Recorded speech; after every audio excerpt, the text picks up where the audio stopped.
2025년 마지막 주일 결산을 준비하는 신앙이라고 하는 제목으로 하나님의 말씀 선포하겠습니다. 오늘 본문은 예수님의 천국 비유 가운데 하나입니다. 마태복음에 나오는 천국 비유는 두 종류입니다. 마태복음 13장에 7가지 천국 비유가 나오는데 이는 모두 현세적 천국, 곧 이 땅에서 하나님의 나라가 어떻게 시작되고 어떻게 성장되어져 가는가, 특별히 교회의 성장 과정을 말씀하고 있습니다. 반면에 21장, 22장, 25장에 보면은 천국 비유가 또 나오는데 천국을 어떻게 준비할 것인가, 종말을 어떻게 맞이할 수 있을 것인가 가르치는 종말론적인 재림 비유입니다.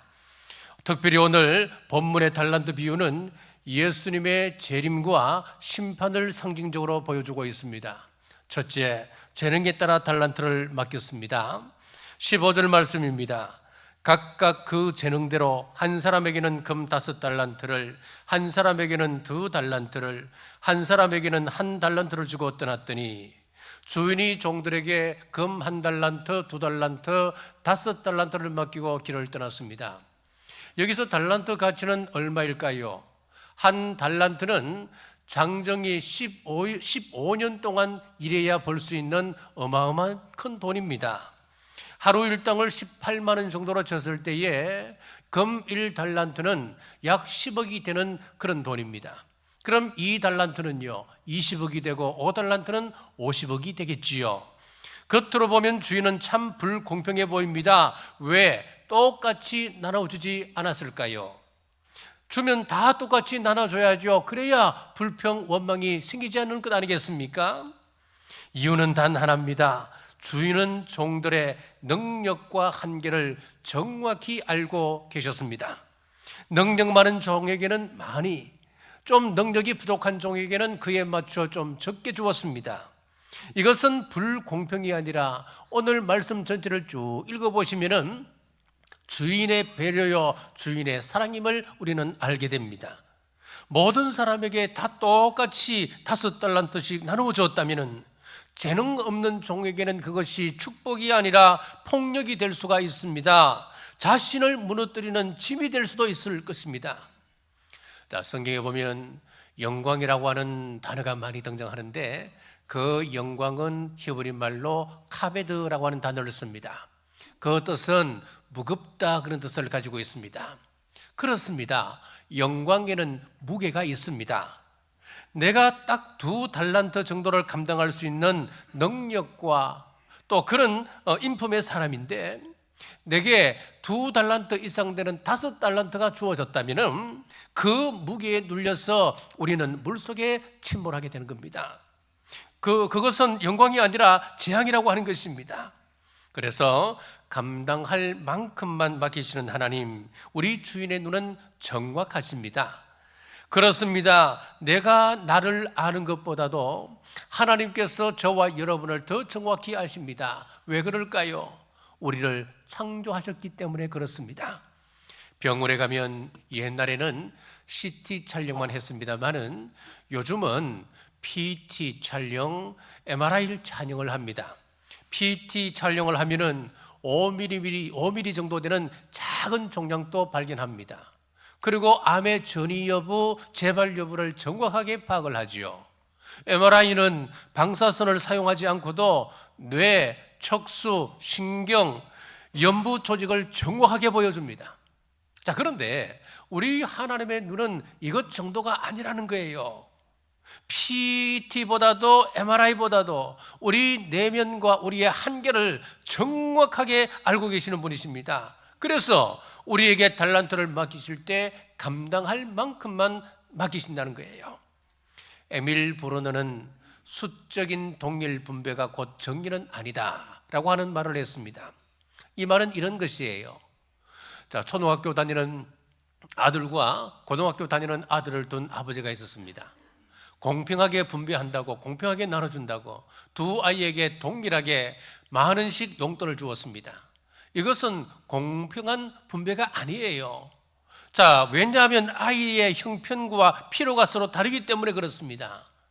오늘 본문의 주인은 종들의 재능을 아셨고 그 재능에 따라서 달란트를 맡기신 것입니다. 그리고 달란트는 받은 것이 아니고 맡긴 것입니다. 오늘 본문에서 반복해서 등장하는 한 표현이 있는데 14절에 보시면은 자기 소유를 맡겼다 그렇게 말씀하고 있고 25절에 보면 당신의 달란트, 그리고 27절에 보면은 주인이 뭐라고 이야기하느냐, 내 돈 그렇게 말씀하고 있어요. 이 반복의 말씀이 가르치는 분명한 메시지가 있습니다. 모든 소유의 주인은 하나님이시다라고 하는 것을 말씀하고 본 겁니다. 달란트는 용자로 준 것이 아닙니다. 달란트는 선물이 아닙니다.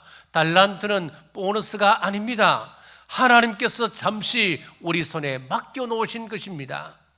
그러나 사람들은 착각합니다. 생명도 인생도 자기 것이라 생각합니다.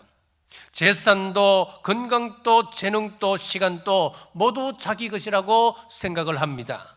그러나 고난 앞에서 보면 그것을 알게 되지요. 건강을 잃어보면 건강이 내 것이 아니었구나 비로소 깨닫게 됩니다. 돈이 많을 때는 돈이 내 것인 줄 알았습니다. 그런데 내 수중에서 돈이 다 빠져나오고 나면 이 돈조차도 내 것이 아니었구나. 죽음이 시시각각으로 다가올 때 생명조차도 내 것이 아님을 그제서야 깨닫게 되더라는 이야기입니다. 우리는 창조주가 아니라 하나님께서 맡겨놓으신 달란트로 살아가는 피조물입니다. 시작이 있고 끝이 있으며 반드시 하나님 앞에 서야 할 존재들입니다. 달란트는 각 사람에게 주신 삶의 도구입니다. 달란트라고 하는 말은 헬라어로 재주, 솜씨, 능력을 말합니다. 하나님은 각 사람에게 살아갈 수 있는 재능을 주셨습니다. 어떤 사람에게는 노래로, 어떤 이에게는 이 기술로, 어떤 이에게는 가르침으로, 어떤 이에게는 섬김으로 하나님의 뜻을 이루며 살아갑니다.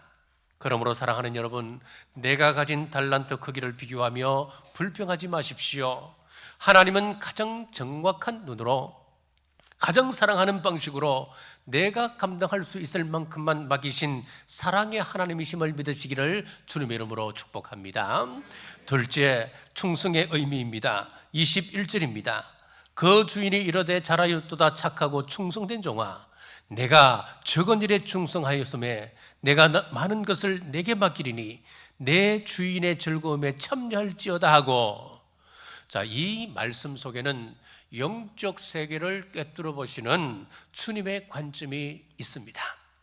주님은 결과보다도 우리 마음의 동기를 먼저 살피시는 분이십니다. 그래서 종들을 평가할 때 열심히 일한 종아 그렇게 말하지 않으시고 착하고 충성된 종아 그렇게 말씀하시는 거예요. 충성은 단순한 행동의 문제가 아니라 이 충성이라고 하는 것은 성품의 문제입니다. 그래서 참된 충성은 언제나 착함과 함께 연결되어 있습니다. 충성이라고 하는 말은 헬라어로 피스티스라고 하는 단어를 쓰는데 신실함, 진실함으로 번역되어졌고, 영어로서는 faithfulness, 즉 믿음이 삶으로 드러난 상태, 그렇게 이야기하는 겁니다. 그렇다면 충성이 왜 흔들릴까요? 이유는 분명합니다. 우리 교회 생활을 하다 보면 교회에서 무리를 일으키는 사람을 보면 열심 없는 사람이 일으키는 것이 아닙니다. 열심 있는 사람들이 문제를 일으키는 경우가 대부분입니다. 왜 그럴까요? 열심은 있으나 마음의 동기가 흔들리기 때문에 그렇습니다. 그러므로 우리는 충성의 양이 아니라 마음의 동기를 점검해야 합니다. 나를 드러내려고 하는 마음이 아니라 하나님을 의식하는 마음이 우리에게 필요합니다. 예수님께서 말씀하신 착함이란 성격이 좋다는 뜻을 말하지 않습니다. 자신을 드러내지 않고 자신보다 하나님 앞에 서 있는 태도, 다른 사람의 시선보다도, 다른 사람에게 보이기 위하여 우리가 하는 그런 교회 봉사보다도 하나님 앞에서 나를 드러내려고 하는, 하나님은 의식하는 그 마음이 바로 착함이고 그것을 바로 충성이다 그렇게 말씀합니다. 그럼 충성의 반대는 무엇일까요? 26절입니다. 그 주인이 대답하여 이르되 악하고 게으른 종아. 충성의 반대가 무엇일까요? 충성의 반대는 반역이 아닙니다. 충성의 반대는 게으름이라고 오늘 말씀하고 있습니다. 예수님은 제자의 길이 쉽고 편할 것이라 말한 적이 없으십니다. 제자의 길은 처음부터 좁은 길이었습니다. 편안한 길이 아니었습니다. 절제와 희생을 요구하는 길이었습니다. 자, 그러나 게으름은 절제를 지불하려 하지 않습니다. 희생을 회피하는 태도입니다. 5달란트 받은 종이 게으름을 이긴 결정적 태도는 이것입니다. 16절입니다. 5달란트 받은 자는 바로 가서 그것으로 장사하여. 자, 여기 보니까 바로 가서 그렇게 말씀했습니다. 머뭇거리지 않았습니다. 말씀을 듣는 대로 그는 즉시 행동했습니다. 반면에 게으른 종은 주인을 원망하고 다른 사람과 비교했습니다. 그리고 열등감에 빠졌습니다. 자, 더 무서운 게으름은 부지런함을 가정한 게으름이 있습니다. 겉으로는 바쁜데 하나님의 일에 대해서는 게으른 사람, 기도와 섬김에는 게으르고 하나님을 만나는 일에는 무관심한 삶, 이것이 바로 오늘 성경이 말하는 영적 게으름입니다. 1달란트 받은 종도 아무것도 하지 않고 빈둥빈둥 놀지는 않았을 것입니다. 그도 그 나름대로 열심히 일한다고 일했을 것입니다. 그러나 하나님께서 맡기신 그 일에 대해서는 충성하지 않았습니다. 그래서 바쁨과 충성은 다릅니다. 열심히 사는 그것과 하나님 앞에서 충성된 삶이라고 하는 것은 여러분 다른 것입니다. 내가 아무리 열심히 살아도 하나님께서 보시는 것은 그 열심이 아니라는 거예요. 우리가 얼마만큼 하나님 안에서 말씀 부여잡고 말씀 안에서 생활하는가, 말씀 따라 순종하며 살아가는가, 그 마음을 보신다는 겁니다. 힘의 상징 삼손을 보십시오. 하나님께서 주신 탁월한 재능과 달란트를 가지고 있었습니다. 맨손으로 사자를 찢었습니다. 그 나귀 턱뼈 하나로 블레셋 사람 1000명을 쓰러뜨렸습니다. 그러나 영적 긴장을 놓치는 순간 그의 삶은 무너지기 시작했습니다. 사명을 잊어버리고 연애하는 일에만 바빠졌습니다. 주의 일에 게으름이라고 하는 것은 단순한 태도의 문제가 아닌 것입니다. 결국 죄로 이어지는 통로가 될 수 있다고 하는 것입니다. 너무 바빠서 시골의 집을 1년 정도 한번 비워보십시오. 어떻게 되던가요? 문짝은 떨어지고 기둥은 썩어버립니다. 그리고 벽은 곰팡이가 피어납니다. 사용하지 않는 것은 반드시 썩게 되는 것입니다. 달란트도 예외가 납니다. 우리가 사용할 때는 살아있고 그것을 사용하지 않을 때는 반드시 무너집니다. 사랑하는 여러분, 주님이 말씀하실 때 5달란트, 2달란트 받은 종처럼 적시 순종하는 여러분 되시길 주님의 이름으로 축복합니다. 제가 2주 전에 말씀을 드렸습니다. 신앙이라고 하는 것은 열정이 아니라 방향이라 그랬습니다. 우리가 방향을 정하지 않고 열심만 가지면 어떻게 된다 그랬습니까? 바울 되기 전 사울을 보십시오. 예수님을 믿는 사람들을 붙잡아 갔습니다. 히틀러를 보십시오. 그가 대충 살았던 사람이겠습니까? 얼마나 열정을 다하여 민족을 위하여 그는 살았겠습니까? 그런데 방향을 잘못 정했습니다. 열정은 있었습니다만은 방향이 틀렸습니다. 여러분, 그렇습니다. 바쁨이 아니라 충성으로, 열심이 아니라 순종으로 우리의 맡기신 달란트를 두고 주님 앞에 나서는 여러분 되시길 주님의 이름으로 축복합니다. 셋째, 반드시 결산의 때가 있음을 가르칩니다. 19절입니다. 오랜 후에 그 종들의 주인이 돌아와 그들과 결산할세. 우리 인생은 반드시 결산할 날이 있습니다. 반드시 주님 다시 오십니다. 종말은 반드시 있습니다. 그러므로 종말을 대비하지 않는 삶, 종말을 잊고 제 멋대로 사는 삶, 이것이 바로 성경이 말하는 어리석은 인생입니다. 21절을 보십시오. 그 주인이 이르되 잘하였도다 착하고 충성된 종아, 내가 적은 일에 충성하였음에 내가 많은 것을 내게 맡기리니 내 주인의 즐거움에 참여할지어다 하고, 여기서 주님께서 칭찬하는 기준은 능력의 크기가 아니었습니다. 적은 것에 충성했는가 여기 있습니다.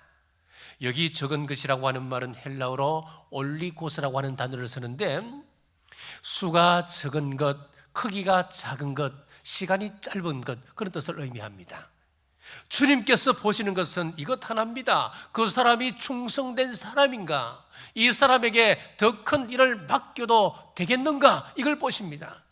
그래서 하나님은 언제나 우리에게 작은 일부터 시키시는 겁니다. 다윗을 보십시오. 왕이 되기 전 먼저 목동의 자리에서 그는 시험 받았습니다. 적은 양떼를 지키며 사자와 곰의 공격으로부터 그는 막대기를 들고 돌을 들고 자기 목숨을 바쳐 양떼를 지켰습니다. 하나님은 그 작은 충성을 보시고 이스라엘이라고 하는 큰 양떼를 그에게 맡기셨다라고 성경은 말씀합니다. 시편 78편 70절에서 71절 말씀입니다. 같이 읽겠습니다. 또 그의 종 다윗을 택하시되 양의 우리에서 취하시며 전 양을 지키는 중에서 그들을 이끌어내사 그의 백성인 야곱, 그의 소유인 이스라엘을 기르게 하셨더니 아멘. 그렇습니다. 오늘 우리가 나누었던 이 달란트 비유의 핵심이 바로 여기에 있습니다. 하나님은 우리의 능력을 모르셔서 지금 시험하시는 것 아니시라는 겁니다. 우리의 신실함을 보시고 더 큰 일을 맡기기 위하여서 작은 일로 시험하신다는 것입니다. 사무엘도 어릴 때 작은 일에 충성했습니다. 그리할 때 이스라엘을 이끌어가는 영적 지도자로 세워주셨습니다. 예수님께서 제자를 부르실 때도 빈둥빈둥 놀던 사람을 부르지 않으셨습니다. 제자들은 각자의 자리에서 거물을 꿰며 맡던 일에 충성하던 사람들이었습니다. 유럽에 이런 전설이 있습니다. 큰 성전을 짓게 되었는데 공사가 끝난 후에 천사가 이 성전 공사에 가장 큰 공을 세운 사람에게 상을 내리겠다 공포했습니다. 사람들은 생각했습니다. 성전을 설계한 설계자일까? 아니면 모든 공사를 관리했던 현장 소장일까? 나무로 건물에 뼈대를 세운 목수일까? 아니면 성전 안에 아름답게 장식했던 미술가일까? 그런데 뜻밖에도 수상자는 낡은 옷을 입고 있는 한 노파였습니다. 그 노파가 했던 일은 매일 돌기둥을 끌고 오는 황소에게 건초를 가져다 주는 일이었습니다. 사람들은 몰랐습니다. 그러나 우리 하나님께서는 그 작은 충성을 보고 계셨던 것입니다. 사랑하는 여러분, 받은 것이 적다고 말씀하지 마십시오. 나는 할 수 있는 것이 별로 없다 말하지 마십시오. 중요한 질문은 이것 하나입니다. 지금 내가 있는 자리에서 나는 충성을 다하고 있는가? 화장실 청소, 주차 안내, 예배 후에 휴지를 줍고 이 의자를 정리정돈하는 것, 여기에 전문 기술이 필요한가요? 노하우가 필요한가요? 그렇지 않지요. 여기에는 충성의 마음만 있으면 되는 것입니다. 또 하나 생각할 것은 한 달란트 받은 종이 실패한 이유는 능력이 없어서가 아닙니다. 그가 일하지 않았어가 아니었습니다. 주인을 오해했기 때문이었습니다. 24절 같이 한번 읽겠습니다.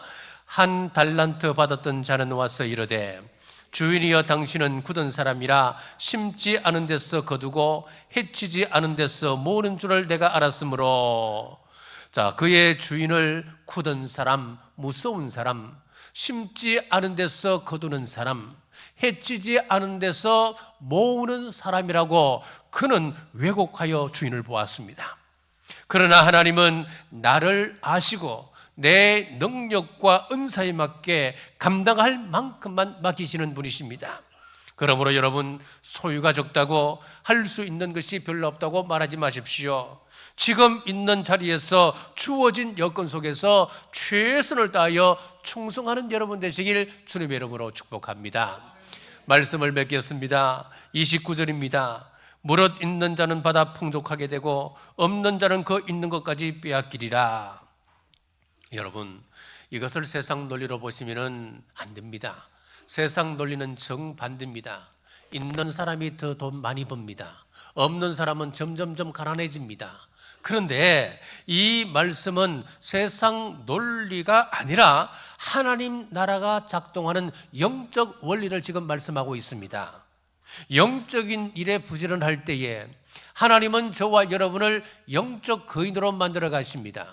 우리가 기도하는 일에 게으르지 아니한다면 하나님께서는 우리를 기도의 거인으로 만들어 가십니다. 하나님은 충성하는 자에게 더 큰 은혜를 주시고 더 큰 사명을 맡기신다 말씀하고 계십니다. 잠언 25장 13절입니다. 충성된 사자는 그를 보낸 이에게 마치 추수하는 날의 얼음댕수 같아서 능히 그 주인의 마음을 시원하게 하느니라. 작은 일에 충성함으로 우리 하나님의 마음을 시원케 하는 복된 여러분 되시길 주님의 이름으로 축복합니다. 기도하겠습니다. 오늘 또 말씀으로 저희를 깨우치시고 저희 삶을 돌아보게 하신 하나님 감사합니다. 받은 것이 적다고 낙심하지 않게 하시고 지금 있는 자리를 가볍게 여기지 않게 하옵소서. 우리를 아시고 감당할 만큼 맡기신 주님의 뜻을 믿게 하옵소서. 작은 일에 충성하는 믿음을 주시고 보이지 않는 자리에서도 주님 앞에 신실한 종으로 살게 하옵소서. 그리하여 마지막 날에 착하고 충수된 종아 칭찬받으며 주인의 즐거움에 참여하는 복된 인생 되게 하여 주옵소서. 다시 오실 예수님 이름으로 간절히 기도드리옵나이다. 아멘.